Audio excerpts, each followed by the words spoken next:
Hi guys, అందరికీ నమస్కారం. Welcome to madam Ranjitha YouTube channel. ఈరోజు నేను సప్త శనివార వ్రతం పూజ చేసుకోబోతున్నానండి.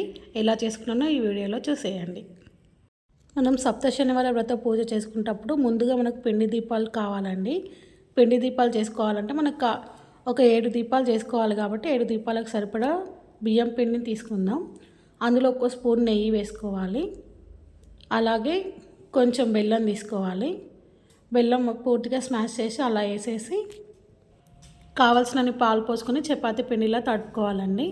కావాలంటే అరటిపండు కూడా వేసుకోవచ్చు. నేను ఇది 2వ శనివారం పూజ చేస్తున్నాను. మొదటి శనివారం చేసినప్పుడు అరటిపండు వేస్తే దీపాలు మొత్తం పగుళ్ళు వచ్చాయి. అలా పగులు రాకూడదంట. అందుకనేసి నేను ఈసారి అరటిపండు స్కిప్ చేశాను. కావాలంటే మీరు వేసుకోవచ్చు. నేను అరటిపండు అయితే స్కిప్ చేశానండి. ఇదిగో ఇలా మెత్తగా అయినాక ఒక 7 దీపాలు మనం తయారు చేసుకుందాం. మనం ఈ పూజ చేసేటప్పుడు సాత్వికమైన ఆహారం తీసుకోవాలండి. వెల్లుల్లి కానీ ఉల్లిపాయ కానీ లేకుండా భోజనం చేయాలి. ఒంటిపూట భోజనం చేయడం ఇంకా మంచిది. ఒంటిపూట భోజనం చేసి ఉండలేని వాళ్ళు మితంగా ఆహారం తీసుకొనైనా ఈ పూజ చేసుకోవచ్చండి. ఇదిగోండి ఇలా పగుళ్ళు లేకుండా నేను దీపాలను తయారు చేసుకున్నాను. ఇలా దీపాలు 7 అంటే 7 కాదండి. కొంతమంది 2 కూడా వెలిగిస్తారు, కొంతమంది 1 వెలిగిస్తారు. నేనైతే 7 వెలిగిస్తున్నాను. పూజ చేసే సమయంలో మా ఇంట్లోకి ఇలా తొండొచ్చిందండి. ఏం చేయాలో అర్థం కాలేదు. ఒక వీడియో క్లిప్ అయితే మీకు షేర్ చేస్తున్నాను. మనం స్వామివారిని నిలబెట్టుకోవడానికి ఇలా ఒక గ్రీన్ కలర్ క్లాత్ పైన నేను బియ్యం వేసుకున్నానండి. దీనిపైన కాస్త పసుపు, కాస్త కుంకుమ, ఒక పువ్వు పెట్టి మనం స్వామివారి ఫోటో పెట్టుకుందాము. నేను ఆల్రెడీ దేవుడి పటాలు, పూజా సామాను అంతా కడుక్కొని నీట్గా ఉంచుకున్నానండి. ఇలా స్వామివారిని ఇలా బియ్యం పైన నిలబెట్టుకోవాలి. నా దగ్గర కేవలం స్వామివారి ఫోటో మాత్రమే లేదండి, అమ్మవార్లతో సమేతంగా ఉంది. ఆ ఫోటోకే నేను దీపం పెట్టుకుంటున్నాను. ఇలా స్వామివారిని మంచిగా అలంకరించుకొని అన్నీ రెడీ చేసి పెట్టుకున్నామంటే పూజ ఫాస్ట్గా అయిపోతుందండి.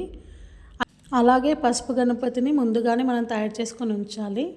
అలాగే వస్త్రాలు కూడా తయారు చేసుకొని ఉంచాలండి. వస్త్రాలు అంటే ఏమీ లేదు, పత్తిని పసుపులో అద్దేసి దానికి కుంకుమ పెట్టేసి మనం వస్త్రాలుగా తయారు చేసుకోవచ్చు. కలశం ఆనవాయితీ ఉన్నవాళ్ళు కలశాన్ని కూడా పెట్టుకోవచ్చు అండి. నేనైతే కలశాన్ని ఇలా అలంకరించుకున్నాను. ఒక రాగి చెంబు పైన స్వస్తిక్ గీసి అందులో నీళ్లు తీసుకొని పసుపు, కుంకుమ, అక్షింతలు 5 చిల్లర పైసలు జువాదు వేసుకున్నానండి. ఇప్పుడు మనం కొబ్బరికాయకి అలా పసుపు రుద్దేసి మనం వెంకటేశ్వర స్వామికి పూజ చేస్తున్నాం కాబట్టి అలా 3 నామాలు వచ్చేలాగా అలంకరించుకొని నేను కలశాన్ని పెట్టుకున్నానండి. దీన్ని పువ్వొత్తి అంటారు. మనం దీపాలు ఈ అగరబత్తితోనే వెలిగించాలి. అగరబత్తికి అలా పత్తి పెట్టేసి కాస్త ఆయిల్ పెట్టేసి అలా వెలిగించుకోవాలండి. నేనైతే ఈ పూజను తెలుగు ఆస్ట్రో అనే యూట్యూబ్ ఛానల్లో ఒక పూజారి డౌన్లోడ్ చేసి పెట్టాడండి ఆల్రెడీ. ఆ పూజా విధానం ఎలా ఉందో అలాగే చేసుకున్నాను. ఎవరికి వీలైనట్టు వాళ్ళు చేసుకోండి, ప్రతి ఒక్కరు ఒకేలాగా చేసుకోవాలని ఏం లేదు. స్వామివారికి తులసి మాల తప్పకుండా మనం వేయాలండి. తులసి దళాలతోనే ఈ పూజ చేయాలి. మనం శనేశ్వరుణ్ణి వెంకటేశ్వర స్వామి రూపంలో కొలుస్తామంటండి ఈ సప్త శనివార వ్రతంలో. కాబట్టి శని నుంచి మనకు కలిగే బాధలు, దుఃఖాలు అవన్నీ తొలగిపోతాయని ఈ పూజను మనం జరుపుకుంటాము. శనేశ్వరునికి నలుపు అంటే ఇష్టం కాబట్టి మనం ఎక్కువగా నల్లని వస్తువులు ఉండేలా చూసుకోవాలండి. నేను అందుకనే బ్లాక్ కలర్ శారీ కట్టుకున్నాను. బ్లాక్ గ్రేప్స్ వీలైతే తెచ్చుకోండి. ఇంకా నల్ల నువ్వులతోనే లడ్లు కూడా చేయాలంటండి. నా దగ్గర అయితే తెల్ల నువ్వులు అవైలబుల్ ఉండే కాబట్టి తెల్ల నువ్వులతో లడ్డు చేశాను. సప్త అంటే 7 కాబట్టి నేను 7 లడ్డూలు పెట్టానండి. ద్రాక్షలు కూడా 7 అయినా పెట్టుకోవచ్చు, ఇంకా కొన్ని ఎక్కువైనా పెట్టుకోవచ్చు. అలాగే చలిమిడి కూడా నేను 7 ముద్దల్లాగా అలా చేసి పెట్టుకున్నాను. ఇదే ప్రసాదం చేయాలి, ఇదే నైవేద్యం చేయాలని ఏది లేదండి. ఎవరి స్తోమతకు తగ్గట్టు వాళ్ళు చేసుకోవచ్చు. ఇంకా వడపప్పు కూడా పెట్టుకున్నానండి. సప్త అంటే 7 కాబట్టి మనం 7 శనివారాలు ఈ పూజను జరుపుకోవాలండి. వెంకటేశ్వర స్వామిని వడ్డీ కాసుల వాడు అంటారు కాబట్టి వడ్డీ కింద ఇంకో వారం ఎక్కువ కూడా చేయాలి ఈ పూజ. ఈ పూజ జరుపుకునేటప్పుడు మాంసాహారం తినొచ్చా అని చాలామందికి డౌట్ ఉంటుందండి. ఈ పూజ చేసే ఒక రోజు ముందు, పూజ చేసిన ఒక రోజు తర్వాత తినకుండా ఉండడమే మంచిది. మీరు ఉండగలరు అనుకుంటే 7 శనివారాలు తినకుండా ఉండడమే మంచిదని నేను అనుకుంటున్నాను. కలశం పైన పెట్టిన కొబ్బరికాయను పారే నీళ్ళల్లో వదిలేయాలండి.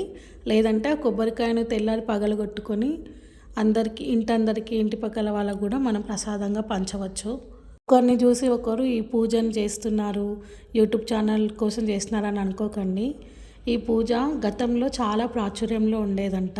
ఇప్పుడు కనుమరుగైపోయింది. ఇప్పుడు మళ్ళీ ఈ సోషల్ మీడియా వల్ల అందరికీ తెలిసింది.